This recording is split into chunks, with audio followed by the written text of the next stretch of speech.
Students, आज हम बात करने वाले हैं लेजर एंड होलोग्राफी टॉपिक। इसे मैंने अलग अलग पार्ट्स में डिवाइड कर दिया है और कोई भी पार्ट्स मैक्सिमम 1.5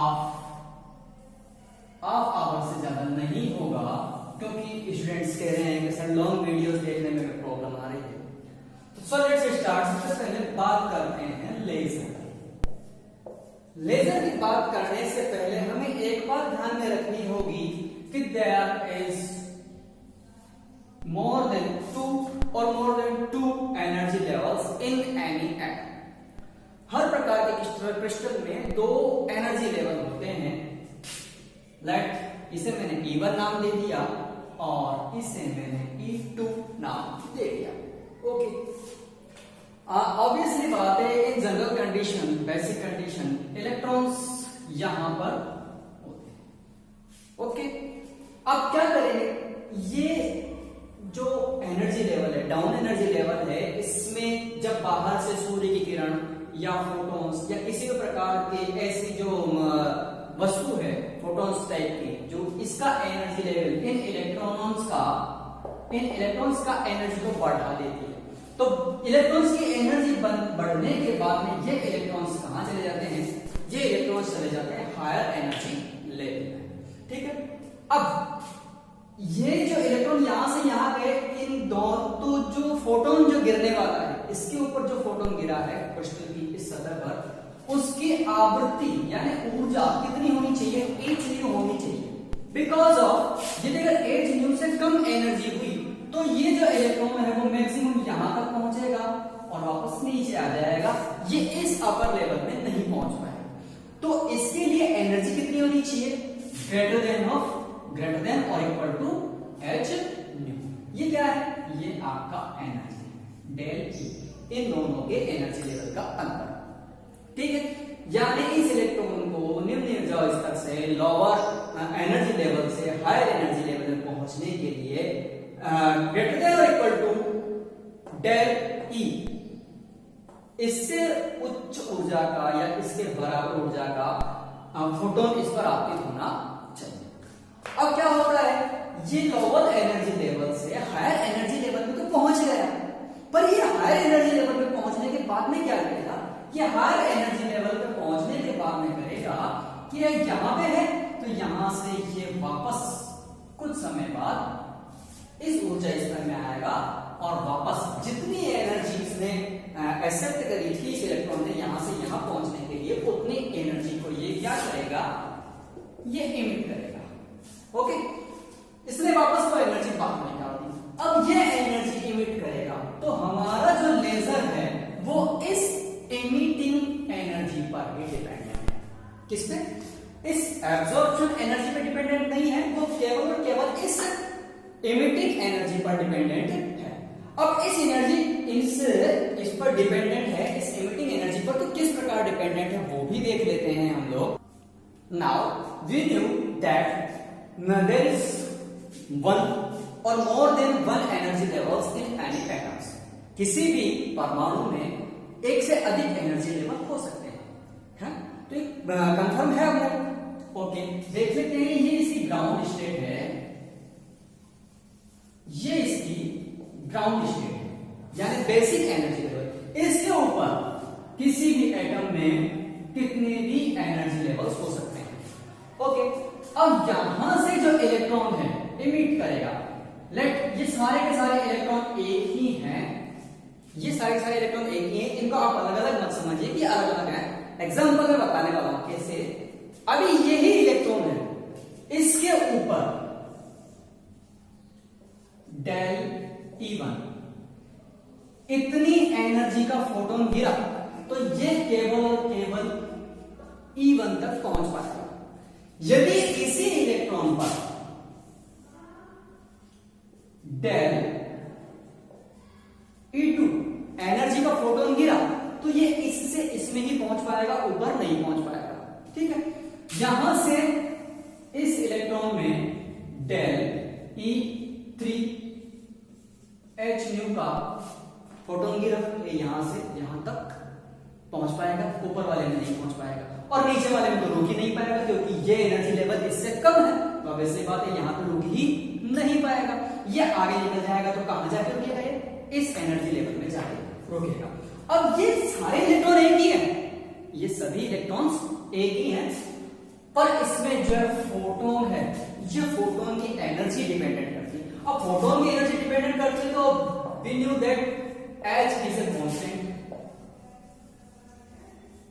H तो प्लांक नहीं है, उससे कोई मतलब नहीं है, तो obviously it is dependent on frequency.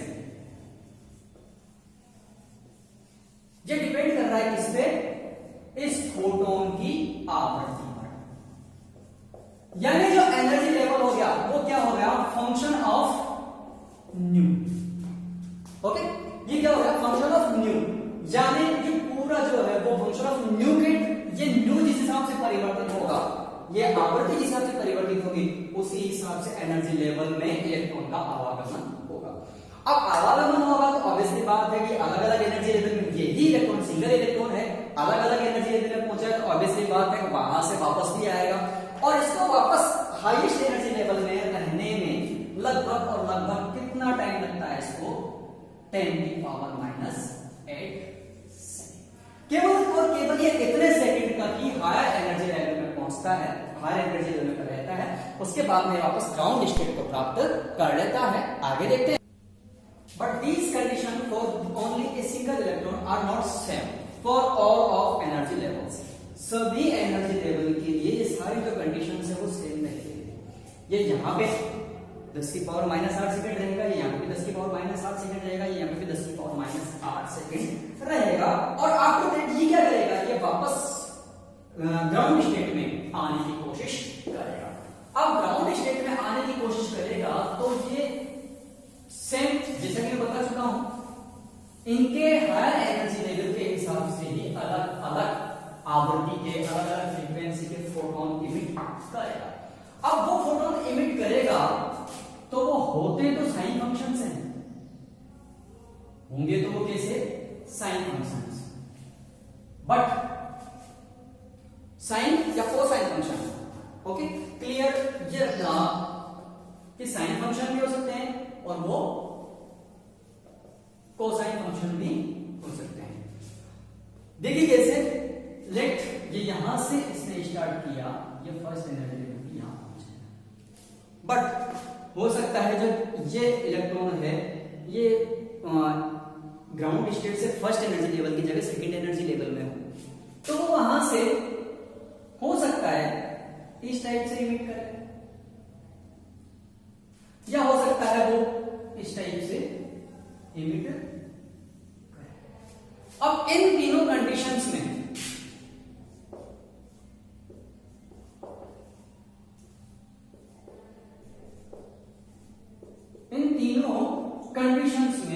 ये कला संबद्ध नहीं है, यानी इनके बीच में कला अंतर है। अब ये अगर ऐसी तरंगों की बात करें, ऐसी वेव्स की बात करें, तो ऐसी वेव्स क्या होती हैं, कला संबद्ध। अब ऐसी जो वेव्स हैं कला संबद्ध होती, तो ऑब्वियसली बात है केवल कुछ ही समय के लिए अलग अलग वेव्स अलग अलग हमें जो वेव इक्वेशन है वो देंगे। ओके, अब क्या करें, अब हमें करना यह है कि हमें कला संबद्ध तरंगें प्राप्त करें। सबसे पहले इनका अब ऐसे मान लो लेट E1 व E2 आयाम की दो वेव्स और इनके बीच में जो कला कोण है वो मान लो थीटा है। तो हम मॉड्यूलस ई कैसे निकालते हैं, मॉड्यूलस ई निकालते हैं E1 का स्क्वायर प्लस E2 का square plus 2E1 E2 cos theta. Okay, यहां तक तो मेरे हिसाब से आप लोगों को कोई दिक्कत नहीं है। नेक्स्ट, यदि अगर हम कला संबद्ध तरंगें प्राप्त कर लेते हैं किसी भी प्रकार से, अब किसी प्रकार से कला संबद्ध तरंगें प्राप्त करते हैं, तो उसके अंदर केवल थोड़ा सा चेंज आता है। कैसे आता है कि ये जो एनर्जीज है कला संबंध कर लिए हैं, इसका मतलब जो कलांतर है वो 90 डिग्री का कोण गुणांक है। देख लेते हैं अब आगे किस प्रकार से होगा। इसको मैं साफ कर रहा हूं, साफ करते हुए इसको अब देख लेते हैं।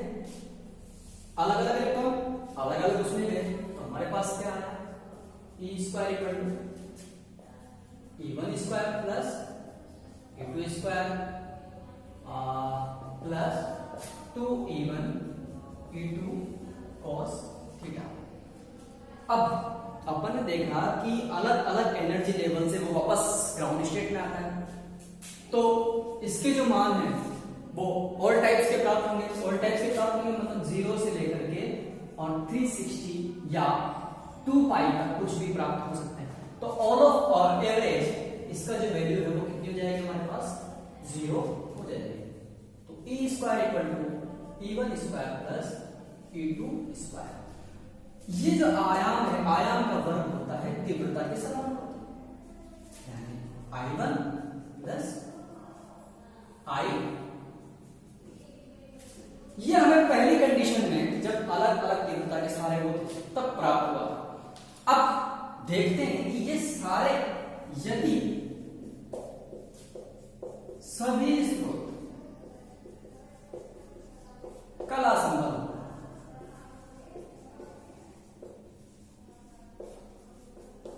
अब सभी स्रोत कला संबंध है, कला संबंध है तो इनका जो एडिशन है, इनके आयामों का जो एडिशन है वो इनके आयामों का एडिशन इनके जनरल एडिशन की तरह होगा, ना कि वेक्टर एडिशन की तरह। तो जनरल एडिशन की तरह होगा तो let E1 plus E2 plus E3 plus and so on. If the condition is that E1 is equal to E2 is equal to E3, क्योंकि सभी एक ही रूप से हैं, सारे ही एक ही क्रिस्टल के आने और जाने वाले इलेक्ट्रॉन्स हैं ग्राउंड स्टेट में और अपर स्टेट में। सो एंड E इन मैंने लिख दिया बिकॉज ऑफ, क्यों लिखा मैंने, E1 equal to E2 equal to E3 equal to En अपन ने मान लिया। तो यहां से देखते हैं हम लोग E इक्वल टू हमारे पास क्या आया, E इक्वल टू हमारे पास आया n ऑफ। अब बात करें तीव्रता की, तो तीव्रता क्या होती है, R equal to E square, यही होती है। तो यहां से देख लेते हैं हम n स्क्वायर E स्क्वायर, और ये स्क्वायर क्या था यहां से देख लो, ठीक है। तो इस हिसाब से हमें पता चल जाता है कि जो ये कला संबंध के लिए है, ये कला असंबंध के लिए। अब इसकी तीव्रता हमें अधिकतम प्राप्त कितने गुना, इसका n स्क्वायर गुना, यानी इसको लिख दूं बराबर n स्क्वायर 8, यानी प्राथमिक तीव्रता का, इस प्राथमिक तीव्रता का इसको कितना मिला, n गुना n स्क्वायर गुना तीव्रता प्राप्त होती है। कब, जब इस सारे स्रोत कला संबंध होते हैं, ठीक है। ये तो बेसिक जो कंडीशंस थी लेजर की वो मैंने आपको बता दी। अब लेजर की बात करें तो लेजर में एक चीज बहुत इंपॉर्टेंट है, लेजर का जो नाम ही है, लेजर का जो नाम है वो खुद में एक इसका आइडेंटिफिकेशन है। लेजर का नाम क्या है, प्रकाश के विकिरण के उद्दीपित उत्सर्जन द्वारा प्रकाश का प्रभाव। क्या है, विकिरण के उद्दीपित उत्सर्जन द्वारा प्रकाश का प्रवर्धन, light amplification of stimulated emission of radiation। क्या, light amplification by stimulated emission of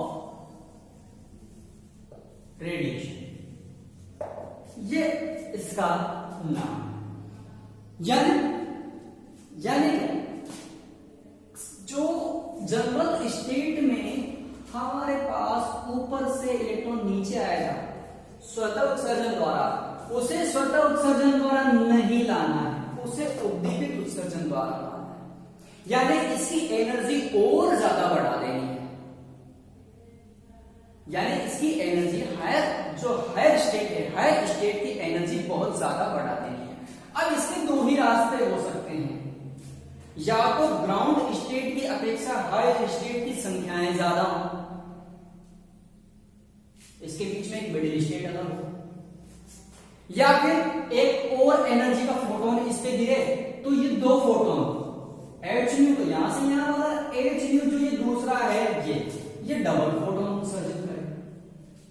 दो ही कंडीशंस हैं, या तो ये एक और उच्च आवृत्ति का फोटोन गिरे ताकि ये एक साथ डबल फोटोन उत्सर्जित करें, या फिर इनके बीच में एक और एनर्जी लेवल हो ताकि नीचे वाले जो एनर्जी लेवल में परमाणुओं की संख्या कम हो जाए और हायर वाले दोनों एनर्जी लेवल में परमाणुओं की संख्या बढ़ जाए। तो हमें करना क्या है, हमें करना यह है कि हायर एनर्जी लेवल में परमाणुओं की संख्या को बढ़ाना है। ये ही लेजर का कंप्लीट थ्योरी है।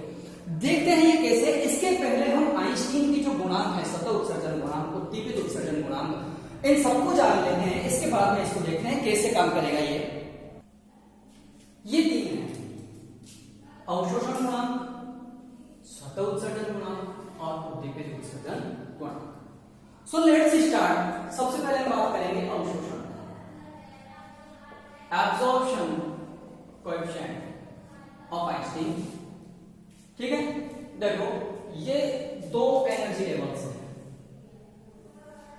मैं आपके बुक्स के नोटेशंस फॉलो करते हुए चलूंगा।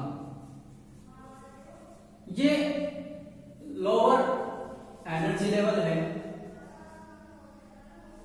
M और ये हायर एनर्जी लेवल है N। ये लोअर एनर्जी लेवल की एनर्जी और ये हायर एनर्जी लेवल की एनर्जी है EM और EN।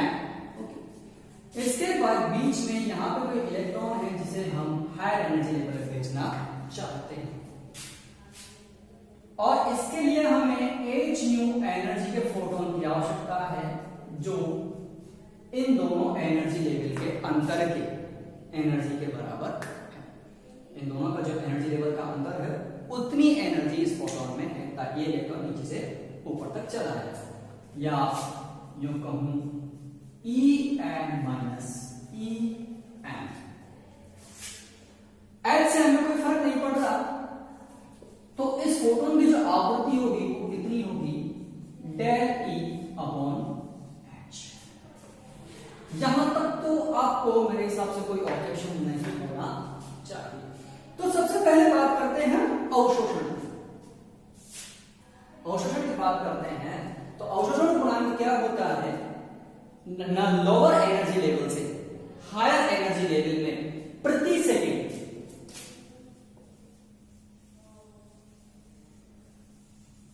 लोअर एनर्जी लेवल से हायर एनर्जी लेवल में पहुंचने वाले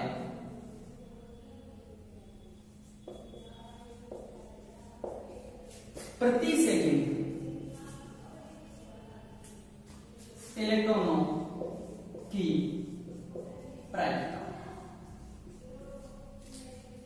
लोअर एनर्जी लेवल से हायर एनर्जी लेवल में पहुंचने वाले प्रति सेकंड इलेक्ट्रॉन्स की या परमाणुओं की जो प्रायिकता है वो क्या होती है, आपतित फोटोनों के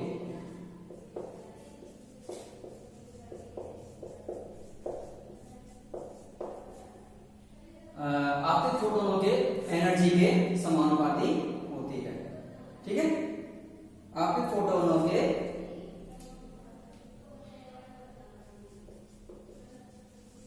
संख्या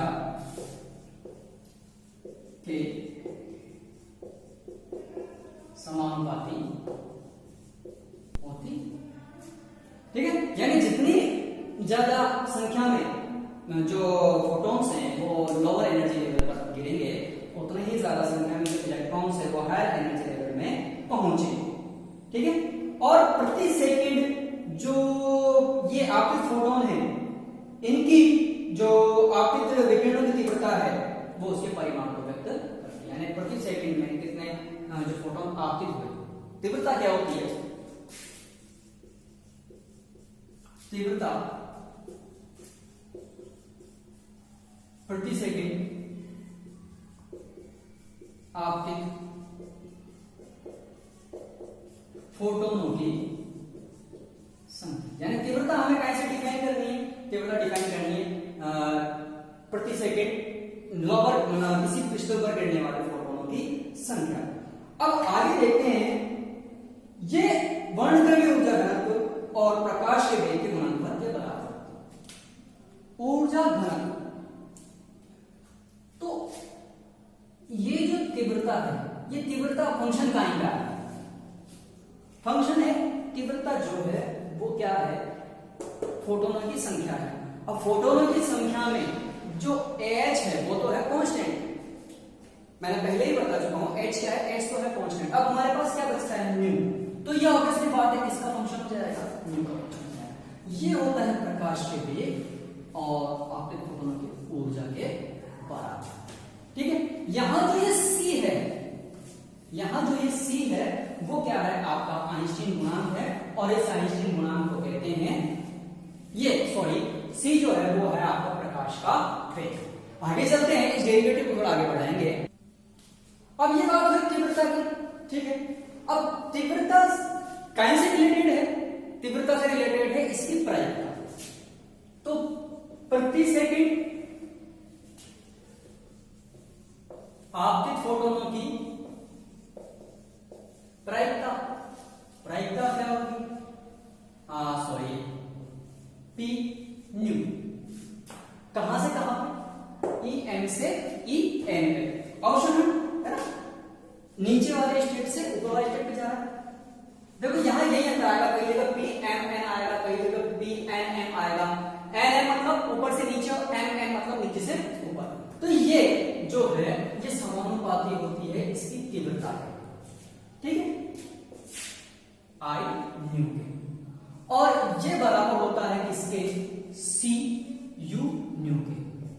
पर सी तो एक तरह से कांस्टेंट है, तो इससे हमें कोई मतलब नहीं है। तो हमारे पास क्या बचता है? P M N nu proportional to U nu. यहां एक समानुपातिक नियतांक हम लिख देते हैं, कहां से? एम से, और कौन से स्टेट में? एन स्टेट में, यू न्यू। यहां जो सी एम एन है ये आइंस्टीन अवशोषण गुणांक कहलाता है। आइंस्टीन अवशोषण गुणांक। ऐसे ही स्वतः उत्सर्जन गुणांक और उद्दीपित उत्सर्जन गुणांक भी आएंगे। देखते हैं कैसे। स्वतः उत्सर्जन, स्वतः उत्सर्जन में क्या होता है? सीधा सीधा P N two M equal to A N two, यानी प्रति सेकंड यहां से यहां आने वाले परमाणुओं की संख्या नियत रहती है, जितने ऊपर जाएंगे उतने ही नीचे आएंगे, इसमें कोई चेंज नहीं होगा। स्वतः उत्सर्जन में संकरण प्रायिकता की दर सदैव नियत रहती है। स्वतः उत्सर्जन में संक्रमण प्रायिकता की दर नियत रहती। अब यहां पे ए एन एन क्या है? स्वतः उत्सर्जन का आइंस्टीन गुणांक। स्वतः उत्सर्जन का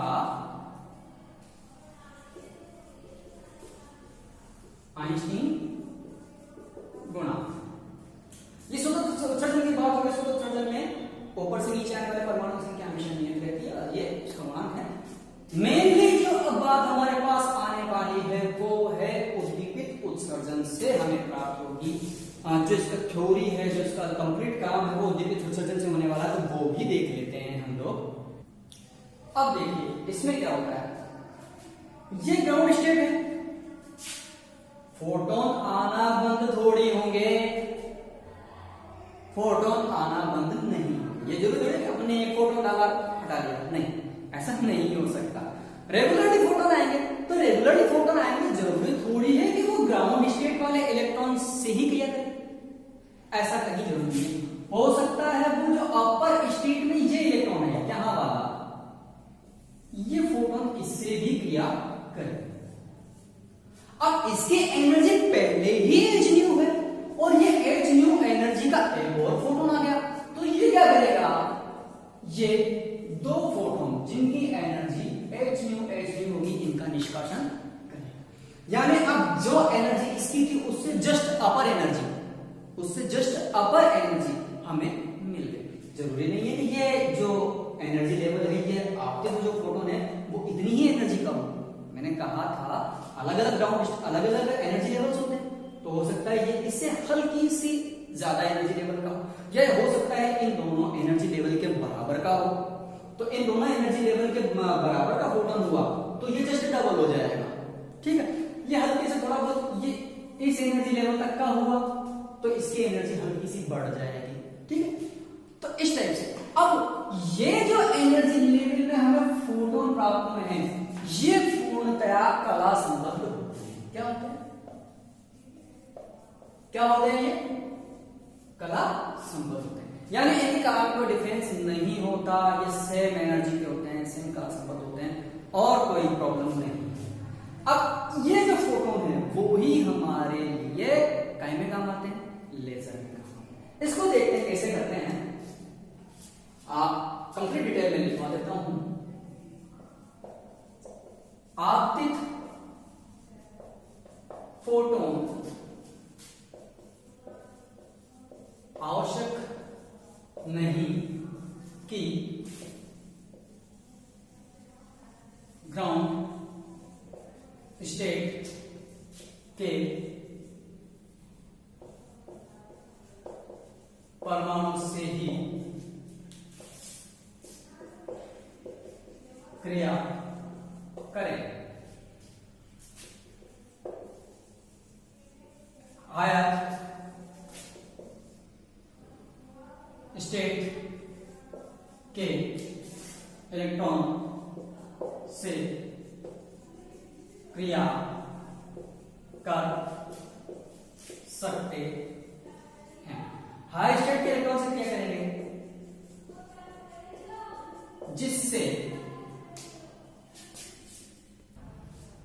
उसका एनर्जी लेवल बढ़ जाता है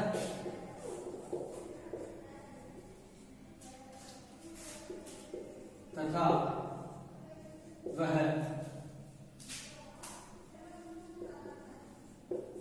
अधिक मात्रा में फोटोन का उत्सर्जन करके वापस ग्राउंड स्टेट में आ जाए। ग्राउंड स्टेट में आ गया, अब ग्राउंड स्टेट में आता है, इस प्रकार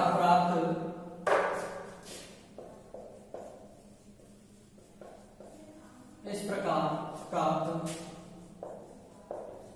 फोटोनों की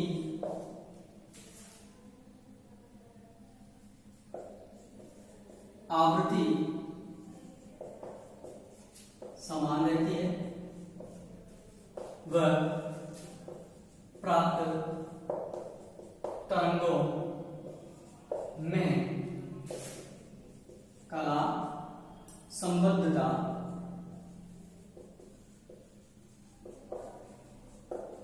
होती। अब ऑब्वियसली बात है, कला संबद्धता होती है और ये ऊपर से नीचे आ रहा है, तो देखिए स्वतः उत्सर्जन तो नहीं कर रहा। अब ये कितने फोटोन का उत्सर्जन किया, तो ऑब्वियसली बात है, ये ग्राउंड स्टेट है, इससे नीचे तो कोई स्टेट है नहीं, तो आना तो इसको यहीं पड़ेगा, आना तो इसको यहीं पड़ेगा। यहां पे हमारे पास न्यू की मात्रा बढ़ गई, आवृत्तियां बढ़ गई, बराबर हो गई, ठीक है। पर केवल हमें तो इस आवृत्ति का चाहिए, तो ये डिपेंड किस पे करेगा, वापस फंक्शन काइंड का होगा, इस वाली न्यू आवृत्ति का होगा। ये जो इमिट हो रही है इसका नहीं हुआ, इस वाले न्यू आवृत्ति का हुआ। तो वही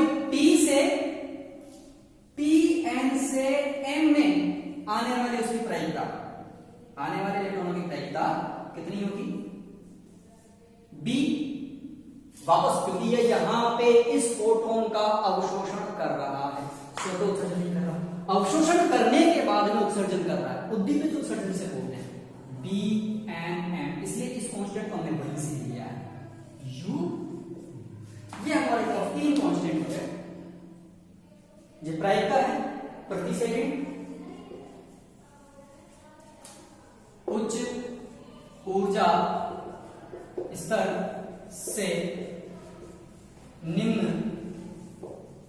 ऊर्जा स्तर में प्रति सेकंड इलेक्ट्रॉन के संक्रमण की प्रायिकता। ये आज हमने इसके तीनों जो गुणांक हैं वो देख लिए हैं। नेक्स्ट क्लास में हम इन तीनों गुणांकों में रिलेशन देखने वाले हैं। आज के लिए इतना ही है, वीडियो बहुत ज्यादा लंबा हो जाएगा। थैंक्स। और फिजिक्स के मोर देन 1 वीडियोस और इंटरेस्टिंग वीडियोस के लिए मेरे चैनल को सब्सक्राइब करें, लाइक करें और बीएससी कंप्लीट सॉल्यूशन के लिए मुझे फॉलो करें। धन्यवाद।